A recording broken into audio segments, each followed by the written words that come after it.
on se retrouve aujourd'hui pour une nouvelle vidéo. Comme vous avez pu voir dans le titre, on va parler de la Gen Z et le travail, le monde du travail pour la Gen Z. Il y a beaucoup de reportages, de vidéos, de trucs en tout genre sur les réseaux sociaux qui parlent de la génération Z par rapport au travail. Et j'avais envie en fait de parler de mon avis. En fait, je voulais vous dire ce que j'en pense et si on peut en parler autour de ça. Je préfère dire, pour commencer, je ne veux que de la bienveillance dans les commentaires. Je répète encore une fois, je vais dire ce que moi, je pense.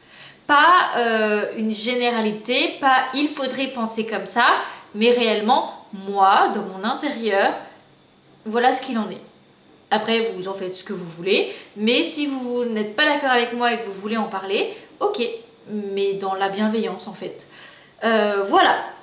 Donc pour faire une petite introduction sur ce sujet-là, je pense que vous n'êtes pas sans avoir vu du contenu par rapport à ça. C'est souvent une génération critiquée, on s'en prend plein dans la tronche, mais en fait un peu par tout le monde, autant par les générations d'avant que par nos propres collègues de notre génération, si je peux dire.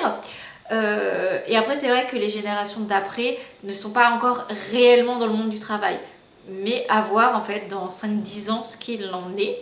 À l'heure actuelle, du coup, c'est surtout les générations d'avant qui nous critiquent et ils s'en donnent à cœur joie, genre vraiment ils y vont. Je sais pas ce qu'on leur a fait, mais clairement on s'en prend. Mais même pas que sur le monde du travail en fait, sur pas mal de choses, mais bon là on va se concentrer sur le monde du travail. Et les critiques en fait qui reviennent le plus souvent, j'ai l'impression, c'est par rapport à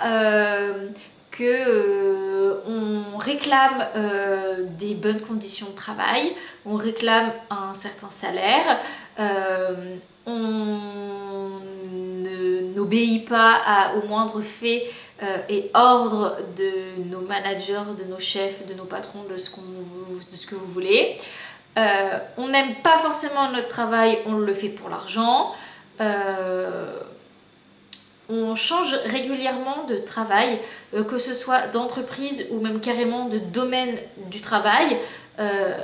Et en fait, plein de choses comme ça, tout simplement pourquoi ? Parce que c'est totalement différent par rapport à ce qu'ont connu les générations d'avant, nos parents, nos grands-parents, machin, tout ça. Après, si on part de ce principe-là, chaque génération a vraiment eu une vision dans le monde du travail. Je généralise par rapport quand je dis génération, nous, parents, grands-parents, il y a tous les âges, il y a de tout, hein, mais moi c'est ce que j'essaye de faire et globalement quand j'en parle à des collègues du même âge que moi ou des amis ou de l'entourage, c'est plus ou moins les âges de nos parents, de nos grands-parents, mais nos grands-parents, notamment nos grands-mères, la plupart ne travaillaient pas ou avaient un travail de temps en temps, mais il y avait beaucoup d'enfants et la maternité, la grossesse, la maternité, tout ça, du coup c'est des périodes où tu ne travailles pas. Pour ma part, mes deux grands-mères ont surtout travaillé après leur grossesse, mais c'était pas... ils n'ont pas travaillé toute leur vie, elles n'ont pas fait une carrière dans le monde du travail. Et encore une fois, il n'y a pas de critique à faire, c'est un fait. Voilà ce qu'il en est pour mes grands-mères et ce qui est pour une grande partie des grands-parents. Et en fait, c'était normal. Voire il y en a, même après les enfants, ne travaillaient pas parce qu'il n'y avait pas forcément besoin d'avoir 2 salaires à la maison, un seul pouvait suffire. Alors je dis pas qu'ils vivaient dans le luxe non plus, hein, mais ça pouvait suffire pour vivre. Et c'était des générations où on avait beaucoup d'enfants, il y a vraiment une culture autour de ça. Donc voilà, c'est un fait, c'est comme ça. Ensuite, la génération de nos parents, notamment ma mère, a travaillé dès dès qu'elle a fini ses études, parce que voilà, et elle pareil, c'était, enfin elle, au contraire de nos grands-parents, était, on est beaucoup moins dans une culture de il faut beaucoup d'enfants, il faut faire des enfants. Bon, spoiler alerte, je suis la seule, je suis sa seule fille, pas par choix, mais ça c'est un autre sujet. Mais même si elle aurait eu d'autres enfants, elle n'en aurait pas eu 6 ou 7. Et son objectif était de travailler, voilà, de faire une carrière. Enfin, son objectif était de travailler. Dit comme ça, non. Mais voilà, elle travaille pour avoir une certaine qualité de vie. Il faut que les deux personnes dans le couple puissent travailler. Donc, c'était son cas. Voilà, en fait, tout simplement. Et nous, on est dans une autre génération où, en fait, on continue un petit peu de ce que faisait la génération de nos parents. Mais en plus, on rajoute, si je peux dire, en fait, notre avis. On dit ce qu'on pense. Et ça, c'est très mal vu. Après, bon, encore une fois, je n'ai pas tout le monde dans le même panier. Rien que dans la génération des Gen Z, il y a de tout et de rien. Il y en a qui vraiment ne veulent pas travailler, ne font pas d'efforts, font perdre la crédibilité aux autres personnes de la génération, sont même, comment je pourrais dire ça, des très mauvais travailleurs et enfin des très mauvais employeurs en fait, vraiment employeurs-employés. Voilà. Mais ça, après, il y en a dans toutes les générations, hein, des gens un petit peu... j'ai pas envie d'insulter, mais bon, je pense que vous comprenez plus ou moins les mots que je vais utiliser. Moi, je parle vraiment des personnes, en fait, qui sont lambda. Et à partir de là, je ne vois pas pourquoi on critiquerait... Enfin, pourquoi on nous critique, parce qu'on ose dire qu'on pense et on ne veut pas travailler de la même façon dont nos parents ont travaillé. Pourquoi on nous critique là-dessus, alors que eux-mêmes n'ont pas travaillé comme leurs parents travaillaient? En fait, rien que ça.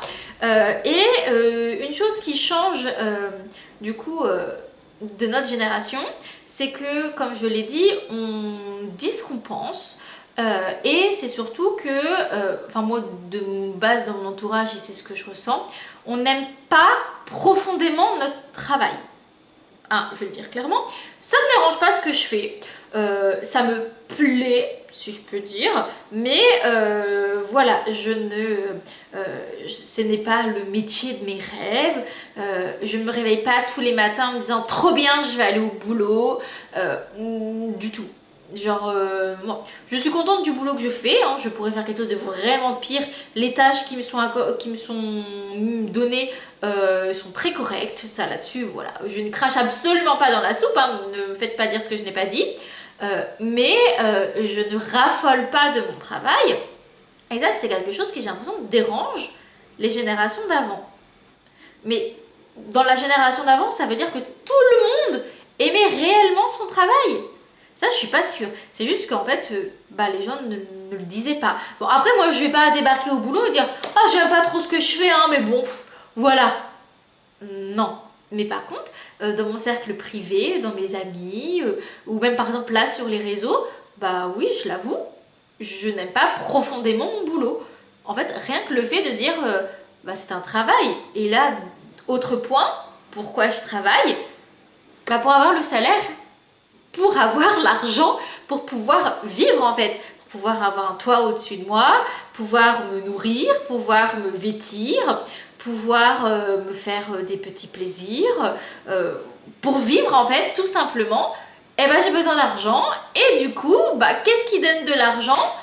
Un travail. Voilà en fait tout simplement pourquoi je travaille, parce que on a besoin d'argent. Tout simplement. Je ne travaille pas parce que ouais. Par exemple, demain je gagne au loto, bon, selon la somme que je gagne, mais si demain je gagne, admettons, 2 millions d'euros, je ne vais pas continuer de travailler. En fait, genre tout simplement. Il n'y aurait pas de problème, je continuerai jusqu'à qu'ils trouvent un remplaçant ou jusqu'à la fin de mon contrat si j'ai un petit contrat ou quelque chose comme ça. Mais après, c'est fini en fait. Si je n'ai pas besoin de cet argent, de ce salaire, je bosse pas. En fait, tout simplement. J'ai tellement d'autres choses qui me plairaient à faire dans la vie, d'autres choses pas en mode travail, salarié, tout ça. clairement, bah ouais, si je peux, je pars. Tout simplement. Bon, après, clairement, c'est pas demain que je vais gagner au loto. Mais voilà, en fait, pourquoi je travaille. Et quand je dis je pense pouvoir parler à une quasi-totalité de la Gen Z, voire de tous les travailleurs. On travaille pour avoir un salaire. En fait, tout simplement. Je regarde mon portable parce que j'ai mis mes petites notes dessus pour pas oublier des points qui me paraissent importants. Qu'est-ce qui dérange dans l'entreprise, on va dire, les autres générations? C'est que la Gen Z, en plus de dire ce qu'elle pense, et ben en fait, elle va essayer au maximum et ben de faire ce qui est noté sur son contrat. De respecter les missions qui lui sont données, de respecter les horaires qui lui sont donnés, de respecter, par exemple, si une journée de télétravail est possible, elle va demander le télétravail. Plein de choses comme ça. Et pour moi, c'est pas parce que on respecte entre guillemets à la lettre notre contrat qu'on ne fout rien, on veut pas travailler et qu'on n'est que des branleurs. Du tout. Moi, je finis à 16h15. Pas 16h15, j'ai terminé. Après, je ne dis pas que 16h15, je suis déjà en train de fermer la clé de mon bureau. Mais selon ce que j'ai à faire, par exemple, si il est 16h13, j'ai terminé de répondre à mes mails, j'ai pas d'appel, j'ai rien, bah, je vais commencer à me préparer. Oh, après, je ne suis pas non plus dans l'extrême. Si je suis en train d'écrire un mail et là je vois qu'il est 16h15, je vais finir d'écrire mon mail. Pareil si je suis au téléphone. Pareil si je suis dans une réunion. Bon, faut pas non plus ça se termine 20 ans après. Mais voilà, on remet les choses en truc. On n'est pas non plus à regarder à la seconde près. Il est 16h15. Ce qui n'est pas fait sera à faire demain. Si une tâche est en cours, je la termine. Mais voilà, en fait, je ne vais pas rester après 16h15 juste pour dire, vous avez vu, je suis partie après l'heure. Bah non, en fait, moi j'en ai rien à faire en fait de ce que les gens pensent, que je suis quasiment l'une des premières à partir le soir. Parce que je décide, et ça c'est un avantage, on décide de nos horaires, je suis l'une des premières à arriver le matin, donc je suis l'une des premières à repartir le soir. Je n'ai aucun scrupule à dire bonne soirée à tout le monde et partir alors qu'il leur reste encore une heure et demie de travail en fait. Non, mes horaires ils sont faits en fait. Dans la semaine, mes horaires ils sont là. Donc bah je pars, je profite. Parce que quelque chose aussi qu'on a et que beaucoup de la Gen Z ont par rapport aux autres générations, on a réellement une vie à côté. On fait pas mal de choses le soir après le boulot. On fait pas juste, on rentre. La plupart de la Gen Z n'ont pas encore d'enfants, ne sont pas encore, avoir une vie. Dès que tu as fini ton boulot, tu rentres chez toi. On sort, on bouge, on fait des activités sportives. On fait des choses en fait. On a une deuxième vie après le travail. Donc clairement, je vais pas rester jusqu'à 18h pour faire bonne figure. Et après, rentrer chez moi, manger, regarder la télé, me coucher. Du tout! J'ai fait tellement de trucs après le boulot que non, en fait, ça ne fait pas partie de ma liste à cocher le soir. Quelque chose aussi qui m'a perturbée, ça, on n'en parle pas vraiment dans tous les autres contenus que j'ai vus sur le sujet de la Gen Z et le travail. Mais moi, c'est un constat que je fais dans mon entreprise, c'est que la plupart des Gen Z n'ont aucune difficulté à poser tous leurs jours de congé. Moi, j'ai de la chance, j'ai plus de jours de congé que la quasi-totalité des employés lambda, si je peux dire.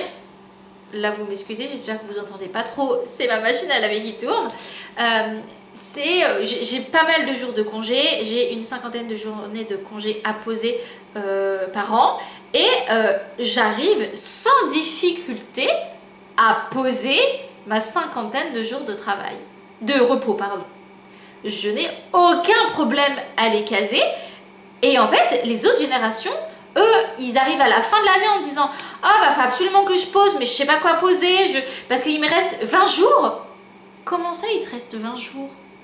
Mais là, moi, je suis déjà en train de réfléchir les jours que je vais poser l'année prochaine, avec quand mon crédit de congé sera remonté. Et ça, pour moi, ce n'est pas parce que je pose tous mes jours de congé que je suis une mauvaise employée, que je fais mal mon boulot ou quoi que ce soit. Ces jours-là, ils me sont dus. C'est dans mon contrat. J'ai tant de jours par rapport aux jours que je travaille.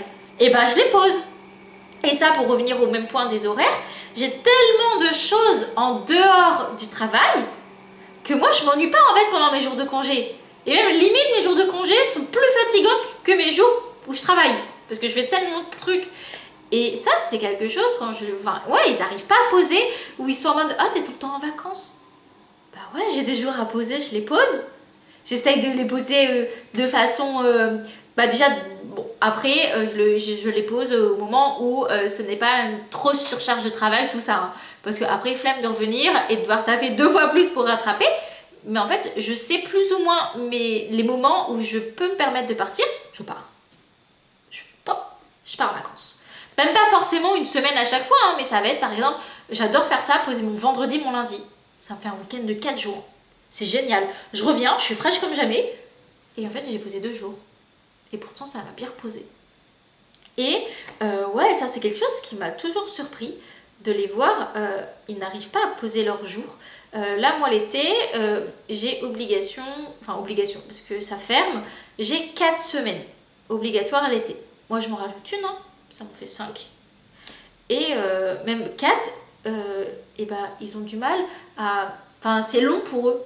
Mais moi, non, en fait. À partir du moment où je passe ma porte de mon bureau et la porte du bâtiment, déconnexion totale.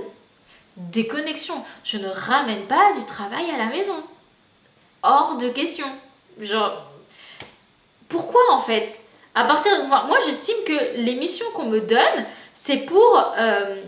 c'est à faire dans mes 37 heures par semaine. Si je n'arrive pas à les faire, c'est soit parce que j'ai une mauvaise organisation, parce que je ne sais pas m'organiser, voilà, soit parce que ça demande plus de travail que mon travail par semaine, et auquel cas, entre guillemets, bah c'est pas mon problème. Mes missions doivent rentrer dans mon créneau par semaine. Bon, clairement, moi, je n'ai absolument pas de problème là-dessus. Et surtout, je n'ai pas d'impératif de date réellement limité. S'il y a quelque chose que je n'arrive pas à finir une semaine, je peux la finir la semaine d'après. Surtout que j'ai généralement pas mal d'avance dans mes tâches. Donc, ça se fait plutôt pas mal. Mais même si ça ne serait pas le cas, je ne vais pas aller faire 45 heures, voire plus par semaine pour absolument faire toutes mes missions. Dans ce cas-là, j'irai vers mon chef et je dirai, bah, trop de missions, je ne peux pas. Ça ne fonctionne pas dans mes horaires. Et un autre point aussi, je ne recherche pas les compliments de mes collègues ainsi que de mes responsables.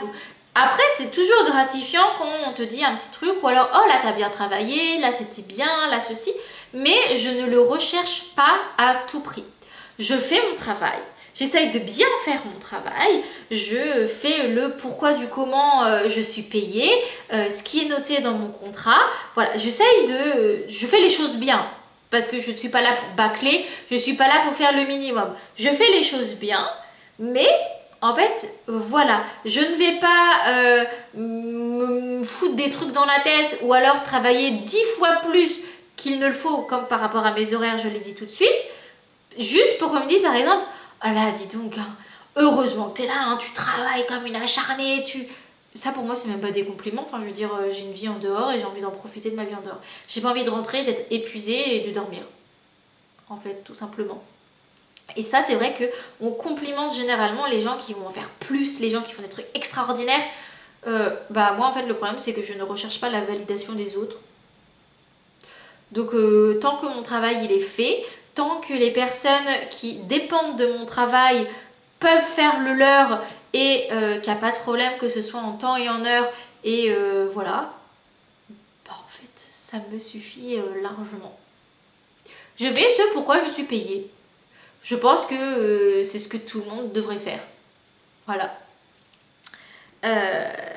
Un dernier petit point que j'aimerais revenir, j'en ai parlé un peu dans l'introduction, c'est qu'on peut changer régulièrement d'entreprise, voire même carrément de domaine. Bon, moi, là, l'heure actuelle, c'est mon deuxième emploi réel dans le monde du travail. J'ai fait plusieurs jobs étudiants dans plusieurs domaines différents, mais bon, ça, les jobs étudiants, c'est un peu différent. En fait, tu vas là où tu as de la place, là où on veut bien de toi. Mais en tant que travail, j'ai 27 ans à l'heure où je parle et j'en suis dans ma deuxième boîte. Et en fait, c'est ok. Et encore, je trouve même que j'en ai pas forcément beaucoup. Mon copain a 1 an de moins que moi. Et dans le même univers de travail, en fait, pour le même métier, je crois qu'il est à sa 5e boîte. Et en fait, c'est ok. Et genre, et je trouve ça, on peut pas dire normal, hein, parce que enfin voilà, il n'y a pas de normes là-dessus, mais ce n'est pas dérangeant d'avoir fait plusieurs boîtes. Vraiment. Alors que c'est vrai que la génération de nos parents, c'était un peu comme si qu'ils étaient fidèles à une entreprise, fidèles à un patron, et qu'ils y restaient toute leur vie. Et j'en connais qui sont malheureux dans leur travail, mais ils ont ce travail-là, et il y en a qui sont en mode on m'a fait confiance il y a 30 ans quand j'ai commencé, et bah du coup je dois ça à mon patron. En fait, tu lui dois rien à ton patron. Tu lui dois ce pourquoi tu es payé. Tant que tes missions sont faites, voilà, si tu veux partir, bah tu peux le quitter. Tu vas pas divorcer de ton patron, tu n'es pas marié avec. Ou alors si tu es marié avec, c'est encore quelque chose de différent. Mais il n'y a quand même pas beaucoup de personnes qui sont mariées avec leur patron. Mais vraiment, en fait, c'est... ok, tu peux changer de boîte, tu peux... Les conditions ne te plaisent pas, tu ne sens pas à ta place, ton salaire ne te convient pas, tes horaires ne te conviennent pas, tu déménages, ouais, tu changes de boîte, tu peux, il n'y a aucun tabou. Il ne devrait y avoir aucun tabou là-dessus. Et c'est vrai que la Gen Z, on change beaucoup. Bon, certains peut-être un peu beaucoup, qui font 2 mois par-ci, 1 mois par-là, machin. Mais en fait, si ils n'arrivent pas à trouver une place qui leur plaise et qui veulent aller voir ailleurs, et ils ont le droit réellement. Quand on fait un contrat, notamment si c'est un CDI, en fait, c'est pas jusqu'à la retraite. Tu peux arrêter, si toi tu veux arrêter, tu peux arrêter. Si ton patron il n'est pas content de toi, machin et tout, il a ses moyens d'arrêter. Mais en fait, voilà, c'est pas une prison. Et c'est vrai qu'il y en a plein qui prennent le CDI comme une prison. Pas du tout. En fait, c'est même la liberté. Tu pars quand tu veux. Tu peux partir. Tu es libre de choisir ce que tu veux. Après, oui, c'est sûr, quand on part, on peut perdre des collègues, on peut être mal vu par le chef, machin. Mais clairement, moi je vis pas pour mon chef, hein. Réellement. Alors il faut c'est quand même sympa quand on s'entend bien avec son responsable, même avec ses responsables, hein, parce qu'il peut y en avoir plusieurs hiérarchiquement. C'est bien quand on s'entend bien avec, et c'est pas parce qu'on s'entend bien avec que je vais pas oser partir si j'ai envie de partir. Si je veux partir, je pars. Je ne suis pas mariée, voilà. Et c'est pour ça que j'ai changé de boîte. Dans l'ancienne boîte, ça n'allait pas pour pas mal de raisons. En fait, je suis partie. Tout simplement. Là, encore une fois, j'ai de la chance. Là où est-ce que je suis, je trouve que j'ai quand même pas mal de liberté. Je m'entends assez bien avec les différentes personnes hiérarchiquement au-dessus de moi, si ça se peut dire comme ça. Donc là, moi, je ne me vois pas partir. Mais pour X raisons, je change de responsable, ça se passe mal, ou j'ai envie d'aller voir ailleurs, ou je ne suis pas fermée à l'idée de partir. Clairement, je me vois bien y rester au moins 5-6 ans.